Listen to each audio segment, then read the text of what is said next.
Thank you so much, sir, for such a knowledgeable presentation. I now introduce you to our next guest, Mr. Amity Dubey. He's a consultant and an entrepreneur. He helps organizations become more relevant to their customers. He is also founder of Envirotech Live Platform, which is India's first indigenously developed data reporting application. Recently, his company was developed, recognized as top 25 most promising consultants in India. I would like him to come on the dais.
Friends, good afternoon.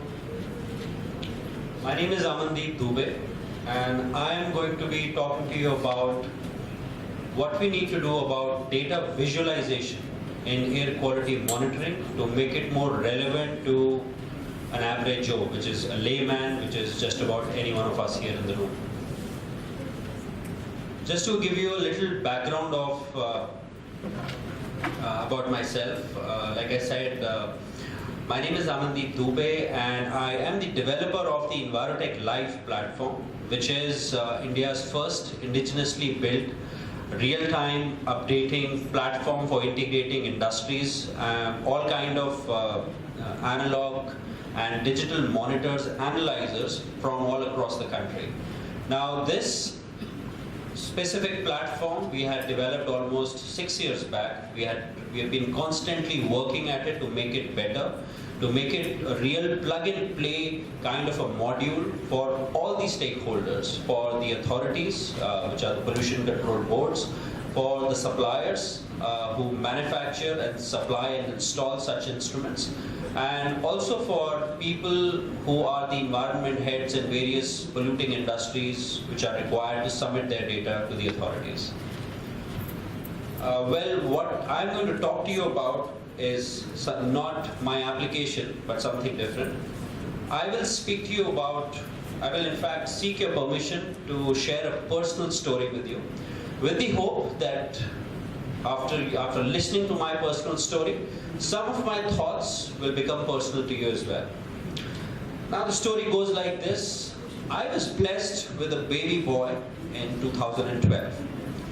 Now my boy, as soon as he got 1 year old, he started to develop major respiratory issues. These issues were like these. He started developing constant wheezing. He started getting tired very easily. He had a constant cough, just would not go, which was a major, issue for us. He had a constant either a blocked nose or a running nose. His immunity was all-time low. He was constantly getting infections and he was constantly unwell. And as parents would feel, we got majorly worried. We took him to the doctor, and here is what the doctor had to say about it. He diagnosed him with what is called as the reactive airway disease. Now, when I tried to look this term up on Google, I found out that this specific disease has been categorized as occupational asthma by scientists. And this is what my little child has got. And the doctor told me that this reactive airway disease is a result of exposure to dust. And in his own words, he said that, so my doctor is pediatrician, sits out of Noida, just where we are. And he tells me that 80% of all kids who come and see him, they have this issue. And this is, to my mind, only because of we are staying in a place which is so prone to dust and other pollutants. Now, for people who do not know what the wonderful world of inhalers is, I got introduced to this world. Inhalers are no magic workers. This is what we had to put our child on. Inhalers, what they really do is, these are really steroids, if I can call them that. They suppress the ability of the body to produce how they would otherwise naturally react to an allergen. So what a steroid or an inhaler would do is it would suppress the body's capability to do that. And the doctor told us that we need to put a child on inhalers 3 times a day for the next 5 to 6 years for him to not get affected and for him to have a good quality of life. Now, I felt, how you are pretty much feeling right now. I felt very dejected. I felt very demoralized with what had happened. And I felt that, I have already put my boy to a disadvantage to somebody who's of the same age, and maybe he's born in a much cleaner environment, maybe Himachal Pradesh or anywhere else. So just because, I've chosen to raise a family here in Delhi, I have put my child to a disadvantage. Now I got thinking, and I thought, okay, this is the price that I have to pay for staying in Delhi. But then I questioned myself. I said, when did I know that I am signing up for this? Where could I have gone to know that this is what was in store for me? So I began my little exploration or a research. I wanted to find out that if somebody who is in the same position that I was in 5 years back when I was raising a family, if today that person, an average Joe, who is not a scientist, who is not a research-friendly person, how would he know that raising a family in Delhi NCR, what it means in the longer term? So I decided to wear his hat and go on a little bit of a search to see that where have we made our ecosystem, our environment, information broadcast ecosystem friendly for an average Joe to figure out what is happening and what is going to happen in the future and what he can do about it. Now friends, I want to tell you this. An average Joe is an avatar that I try to think of. He's pretty much the person who sits with you next to you when you are on a metro ride. He's not a scientist, he's not highly educated, like I said, he has no interest in research. He has been spoiled by our consumerist ecosystem, so which basically means that he has been made used to things that have been made so easy for him to interact with. So if he wants to buy a movie ticket, he goes to Book My Show. He searches for the movie which has the highest reviews. He selects the movie that he wants to review. He selects the seats before he makes a payment. So he's a person like that. If he is traveling, he goes to makemytrip.com.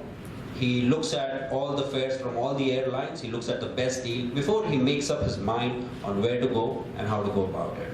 So a person like that, which is pretty much each one of us, but an average Joe who's not from the environment background, if he goes on a search to find out that what is in store for him, how would he do? What information is available for him? So I tried to wear his hat and I started my search. So I started just where everyone would start anything, which is here. And as soon as I got onto Google, I typed on it air quality and its impact in Delhi. and this is what I got. I got the first link, which was from DPCC. I saw that the real-time data was being shown. I could see all the pollutants. I don't know if people at the back can see this, but all the pollutants are mentioned on the first column. It talks about the date and the time when their values were captured. Talks about the concentrations which were captured for these pollutants, and you could see more of that. This information really made no sense to me because I'm not from the environment background and I do not really understand what each of these pollutants mean and what their impact is. So I went forward and clicked at some more links, and I came to what is considered today the gold standard of data reporting and air quality monitoring, is aqicn.org. And very interestingly, when I tried to look at this website for the 100th time like a layman, I intuitively felt that the graph on the right hand side that you would see is an interactive graph, and it shows you all the values that have been captured at all stations that are measuring values, of course. And it somehow, I felt that only these are the points where maximum pollution is happening. That's why they're capturing the pollution data there. Rest everywhere, everything is fine. I looked at the left hand side, I looked at all the pollutants, and I looked at the this wonderful pretty graph that it shows, which shows the distribution throughout the day. I was fairly intrigued by the value of 427 that I saw, and I wanted to know, and it also said hazardous next to it. So I wanted to find out what that meant. So I did a little bit of research on the same page, and this is what I got, which is the medical advisory on what the air quality index is and what it may mean.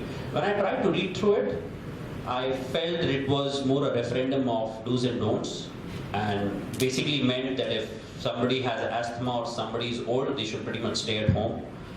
It didn't really empower me in any way to make a decision if I had to with this information. I went forward, I went deep linking into some sites. I found this another site where some data was shown in fancy little ways, displayed very well with a lot of colors. I also looked at the URL and I figured out it's an IP address, so the government or whosoever has put this up does not really want me to find it through Google, so